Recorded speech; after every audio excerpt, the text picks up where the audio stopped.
জনগণের সমর্থনে বিএনপির নিরঙ্কুশ বিজয়। মিন্টু রোডে চিকিৎসক নেতাদের দোয়া ও ইফতার মাহফিল। ত্রয়োদশ জাতীয় সংসদ নির্বাচনে জনগণের সমর্থনে বাংলাদেশ জাতীয়তাবাদী দল বিএনপির নিরঙ্কুশ বিজয় ও দেশ সেবায় প্রধানমন্ত্রী তারেক রহমানের বলিষ্ঠ নেতৃত্বের সুযোগ লাভ করায় মহান আল্লাহ তাআলার প্রতি কৃতজ্ঞতা জানাতে এক দোয়া ও ইফতার মাহফিল অনুষ্ঠিত হয়েছে।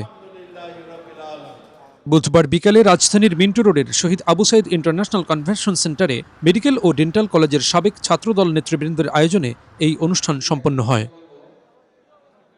অনুষ্ঠানে ত্রয়োদশ জাতীয় সংসদ নির্বাচনে বিএনপির ঐতিহাসিক বিজয় এবং দেশ পুনর্গঠনে বর্তমান সরকারের যাত্রাকে বেগবান করতে মহান আল্লাহ তাআলার দরবারে শুকরিয়া আদায় করা হয়। বিশেষ করে শহীদ রাষ্ট্রপতি জিয়াউর রহমান, দেশনেত্রী বেগম খালেদা জিয়া এবং আরাফাত রহমান কোকোর অবদানের কথা শ্রদ্ধা ভরে স্মরণ করা হয়।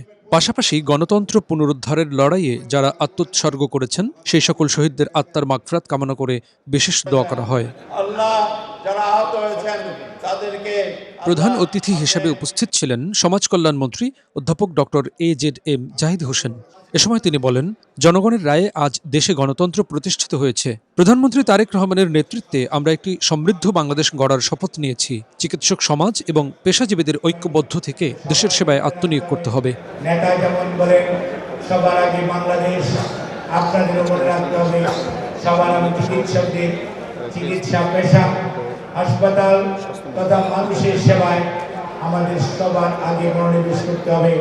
আগামী দিনের বাংলাদেশের বিনির্মাণে ইনশাআল্লাহ চিকিৎসকরা তাদের অতীত ঐতিহ্য বজায় রেখে বাংলাদেশ জাতীয়তাবাদী দলের যে কোনো কার্যক্রমকে এবং আগামী দিনে বাংলাদেশের স্বাস্থ্য ব্যবস্থা আরও জনগণের কাছে অধিকতর গ্রহণযোগ্য করার জন্য সবাই জনাব সর্দার সাখাওয়াত হোসেন বকুল সহ বিএনপির হাত তথা জনাব তারেক রহমানের হাতকে শক্তিশালী করবে।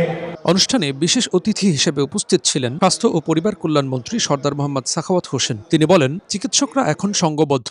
আনুপাতিক হারে জনসংখ্যার তুলনায় ডাক্তারের সংখ্যা কম। চিকিৎসা সেবায় কিছু সংকট রয়েছে, তা দূর করতে হবে। সাধারণ মানুষের দোরগোড়ায় স্বাস্থ্যসেবা পৌঁছে দিতে সরকার বদ্ধপরিকর।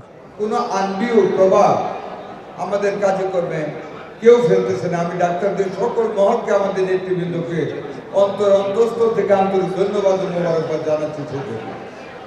আমরা ডাক্তারদের সকল সুযোগ সুবিধার দিকে আমরা তীব্র দৃষ্টি দেব। আজকে আমাদের মাননীয় প্রধানমন্ত্রী সবার আগে স্বাস্থ্য এবং বাংলাদেশের স্বাস্থ্য ব্যবস্থা নিয়ে আজকে একটা মিটিং হয়েছে, অত্যন্ত গুরুত্বপূর্ণ মিটিং। অনেকগুলি ব্যাপারে সিদ্ধান্ত নেওয়া হয়েছে। জনকল্যাণে পাবলিকের ডোর স্টেপে কীভাবে সেবা পৌঁছে দেওয়া যায়, কীভাবে আরও বেটার সার্ভিস দেওয়া যায়, আরও ডাক্তার নিয়োগ করা যায়, সামগ্রিক দিক থেকে অনেক চেষ্টা করা হচ্ছে। অধ্যাপক ডক্টর AKM আজিজুল হকের সভাপতিত্বে আয়োজিত এই মাহফিলে দেশের শীর্ষস্থানীয় চিকিৎসক, বিভিন্ন স্তরের পেশাজীবী এবং জাতীয় পর্যায়ের নেতৃবৃন্দ উপস্থিত ছিলেন। অনুষ্ঠান শেষে দেশ ও জাতির সার্বিক কল্যাণ ও সমৃদ্ধি কামনায় বিশেষ মোনাজাত পরিচালনা করা হয়।